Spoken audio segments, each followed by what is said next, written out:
gobierno. Todos los mexicanos trabajan en el sector turístico, ¿no? O sea, en servicios. Necesitamos meter a los mexicanos en empleos en el sector productivo, ¿no? Entonces, pues hay que invertir, entonces el Estado tiene que invertir en ese esfuerzo.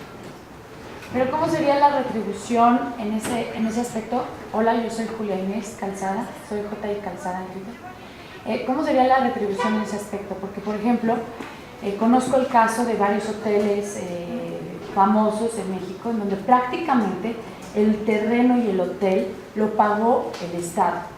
Y entonces son estos grandes consorcios que se enriquecen simplemente bajo el pretexto de vamos a generar empleos. Y son empleos mediocres, mal pagados, y finalmente se sigue con la explotación de nuestras playas en manos de muy pocas personas. Lo que creo que sería muy importante decir es, ok, ¿cómo se va a invertir en las empresas? Pero, ¿en qué proporción? Y vigilando cuál va a ser la retribución, porque no puede ser solamente dar y enriquecer a unos cuantos, porque es finalmente lo que acaba sucediendo. Si, por ejemplo, lo del autobús híbrido, que es muy buena idea, hubiera funcionado, nosotros te pagamos para que lo generes, pagamos a los doctores, a los científicos, para que generes ese producto que finalmente se puede vender hasta en el extranjero, y luego no hay retribución al Estado, se quedan las cosas ahí. No, pero la idea no es que apoyemos a los hoteles Marriott, ¿no? Eso se tiene que eliminar de alguna manera. No, yo estoy pensando en las pequeñas y medianas empresas mexicanas, ¿no? Claro. Que sean empresas de mexicanos, ¿no? Que sean, o sea, no vamos a apoyar, digamos, a estos grandes consorcios turísticos, eso tienes toda la razón. De hecho, muchas veces en Puebla, por ejemplo, hubo en un tiempo una política de que si venían empresas extranjeras les prestaban el terreno sin que pagaran renta, no les cobraran impuestos en los primeros 5 años que estuvieron ahí. Cuando se acercaban los 5 años, cerraban la empresa y se iban del país, ¿no? Entonces no nos dejaban absolutamente nada, ¿no? Ese tipo de programa no es el que haríamos. Yo creo que el Estado tiene que invertir, digamos, en promover el desarrollo de las empresas mexicanas. Hay que vigilar el proceso, se tendría que hacer un convenio, cuesta $700 millones de vinieron a invertir para hacer un hotel, ¿no? Ese no es lo que se busca, ¿no? Lo que se busca es impulsar el sector productivo. Tenemos un sector productivo muy malo en México, ¿no? Porque no hay trabajo. Los jóvenes, como ustedes, sacan una licenciatura y si bien les va, les pagan $6,000, ¿no? La chamba. O sea, no puede ser, ¿no? Y además, yo leía una estadística el otro día, 63% de los jóvenes sacan una licenciatura y no encuentran empleo, ¿no? Entonces, eso tiene que cambiar, ¿no? Pero ¿cómo va a cambiar? Pues va a cambiar si necesitamos un sector productivo de veras, ¿no? Y necesitamos impulsar la pesca, necesitamos todos los productos del mar, necesitamos impulsar proyectos estratégicos. A lo mejor debería de haber un centro de investigación para el aprovechamiento de las zonas desérticas del país, ¿no? Si Israel convirtió un desierto en un oasis, ¿no? ¿Por qué no lo podemos hacer nosotros, ¿no? Hay muchos recursos que se pueden utilizar, pero eso tiene que ser una política que viene, como dicen los gringos, from top down, ¿no? O sea, hay una decisión política de que vamos a mejorar las condiciones de este país, y una de las cosas que hay que hacer pues es el sector productivo. Lo tenemos que tecnificar, necesitamos meterle ciencia a las empresas, ¿no? Tecnologías modernas, necesitamos volverlas competitivas, ¿no? Y necesitan crecer. Entonces tú vas a la empresa, yo quiero una charla, yo soy nanotecnóloga, ¿no? O sea, a ver, aquí estamos desarrollando nuevos materiales, aquí tienes una charla que va a ser equivalente o mejor todavía que en la universidad, etc. Tienes un buen sueldo, puedes vivir muy bien de eso, haces lo que a ti te gusta y produces cosas. Evalúan a los investigadores.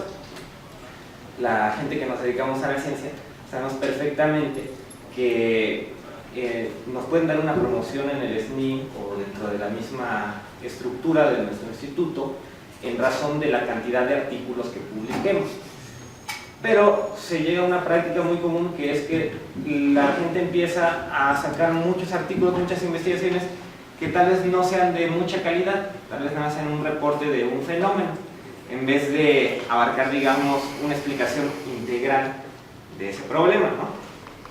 Entonces, la pregunta iría en relación a cuál sería la política para contrarrestar esto que afecta a todos los científicos. Bueno, aquí hay varias cosas. Yo creo que una cosa que se me olvidó decirles, haríamos una revisión del Sistema Nacional de Investigadores. Yo creo que el sistema se creó, yo creo que tuvo sus buenos momentos, profesionalizó a la actividad científica, que fue el gran efecto que tuvo, pero yo creo que ahora está, el Sistema Nacional está un poco pervertido, ¿no?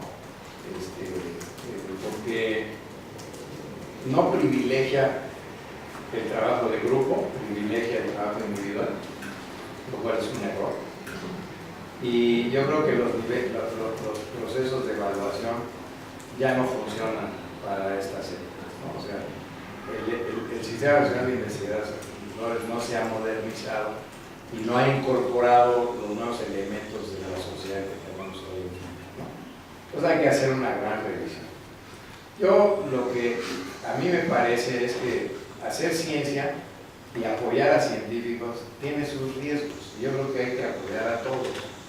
Algunos no van a hacer nunca nada, pero no importa, no importa. O sea, es mejor apoyar a todos los científicos sabiendo que un porcentaje no va a servir para gran cosa, ¿no? Pero yo creo que es mucho peor hacer lo contrario, ¿no? De estar ahí fiscalizando, así, ¿no? Porque entonces nos convertimos en policías de la ciencia y eso. Yo creo que hay que impulsar la creatividad, y como con el conocimiento científico nunca sabes en qué momento lo que tú hiciste pudiera ser útil y de repente se vuelve en algo muy importante. Yo creo que hay que impulsar todas las ciencias, desde las ciencias sociales, las ciencias físicas, matemáticas, biología, todo lo que se puede, ¿no? Hay que impulsar la generación de conocimiento. Y aunque ese científico, como tú dices, no hace gran cosa, igual tiene estudiantes, lo está formando, porque no nada más es la ciencia que formas gente, hay estudiantes, entusiasmas a los jóvenes, etc. Entonces, pero sí hay que revisar el sistema, y revisaríamos el sistema con un comité que trataría de modernizarlo y cambiar muchas de las cosas. @IsraBMX, ¿de qué modo se va a transparentar la asignación de apoyos a investigación? Señala que hay corrupción y amiguismo para privilegiar esta asignación de recursos. Bueno, yo no sé si hay corrupción y eso. Yo fui en algún momento presidente de una de esas comisiones que se forman para evaluar proyectos. Pues a mí cuando me tocó, yo nunca vi que hubiera corrupción, ¿no? Yo creo que se trata de otorgar los recursos pues, a los mejores proyectos, ¿no? Cuando a alguien no le apoya su proyecto, inmediatamente cree que es una injusticia, ¿no? Que por qué le apoyaron al vecino y a mí no. Pero eso también tiene mucho que ver con la falta de dinero. Yo me acuerdo que en mis tiempos, cuando yo fui presidente de esa comisión, a veces le cortábamos a algunos de los proyectos, por ejemplo, pedían mucho dinero para viajes, entonces le cortábamos lo de los viajes, sumábamos de los dineros de varios proyectos y tratábamos de darle a más proyectos, aunque a los que ya se habían aprobado les quitábamos una parte de su presupuesto que considerábamos que era suntuario, ¿no? Entonces así logramos extender los apoyos. Yo no sé si haya corrupción, yo no creo que haya corrupción, yo creo que a veces hay malas decisiones y a veces también es cierto, pero eso es casi inevitable y eso es un fenómeno mundial, ¿no? Hay gente que no se simpatiza, ¿no? Y luego te toca evaluar el proyecto de alguien que te cae gordo, ¿no? Entonces lo rechazas. Yo creo que eso es un fenómeno mundial. O hay casos, como ha sucedido en Estados Unidos, que algunos rechazan un proyecto y luego lo hacen ellos, ¿no? O sea, la idea era muy buena, lo rechazan y entonces se quedan con el proyecto y lo hacen ellos, ¿no? Eso hay de hecho, en la literatura hay un muy buen libro, recuerdo cómo se llama el libro, pero dice fraude en la ciencia, es parte del título del libro, y describe algunas de estas cosas que ocurren, ¿no? Pero bueno, eso ocurre en todas partes del mundo, ¿no? No es nada más en México. Yo aquí no creo que haya corrupción, yo creo que a veces hay malas decisiones, ¿no? Y como el dinero es poco, como dicen, ¿no? Cuando la leche es poco, al niño le toca, ¿no? Cuando el dinero es poco, le toca al que conoce, ¿no? Yo sé, eso podría suceder, pero ya no creo que haya mucha corrupción, ¿no? Pero más bien malas decisiones a veces. Pero ciertamente necesitamos mejorar nuestra soberanía alimentaria y desde luego pues tenemos que estar ayudados por las otras secretarías y hacer una política conjunta, ¿no? El PRI y el PAN, bueno, ya sabemos cómo es el PRI y el PAN, esos solamente se aprovechan para fortalecer sus pequeños grupos de poder, etcétera, y eso es lo que también hay que eliminar, ¿no?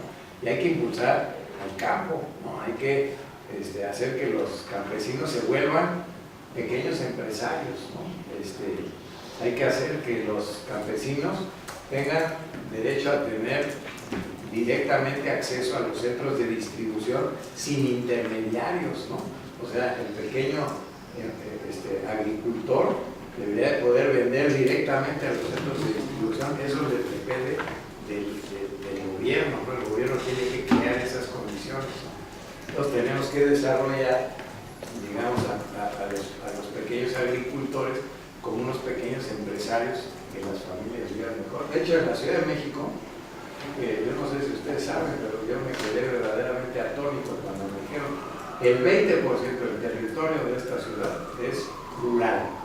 Y están todas las chinampas que no funcionan, 50% de ellas no funcionan, y Xochimilco realmente es un caos ahí. Pero hay una enorme zona rural que el gobierno de esta ciudad debería de impulsar y convertir a esos pequeños agricultores o esos pequeños que han de vivir muy mal. Hay que enseñarles a desarrollarlo de manera moderna, hay que convertirlos en pequeños agricultores exitosos que tengan acceso a los mercados, a los centros de distribución, pero acceso directo sin intermediarios, ¿no? Yo hago melón, cultivo melón, no sé si se cultiva aquí melón, lo que sea que se cultive, y entonces yo lo cultivo y ese lo vendo directamente a los centros de distribución y yo soy el que gana por el esfuerzo de mi trabajo, yo gano para que yo me convierta en un agricultor exitoso, que mi familia pueda vivir bien, ¿no? Eso es lo que habría que buscar hacer, ¿no? Entonces a nivel nacional pues habría que hacer un gran esfuerzo en ese sentido. Pero tenemos que ganar, porque si no ganamos, sí que nos va a llevar eso que ya conocen. Vamos a acompañar a AMLO ahí a ese pueblito que dice que se llama La Chingada. Los esperamos el próximo martes aquí en Casa Azul, en la 4ª edición de estos diálogos progresistas. Nos va a acompañar el doctor Manuel Mondragón y Bernardo Vázquez. Gracias, buenas noches a todos.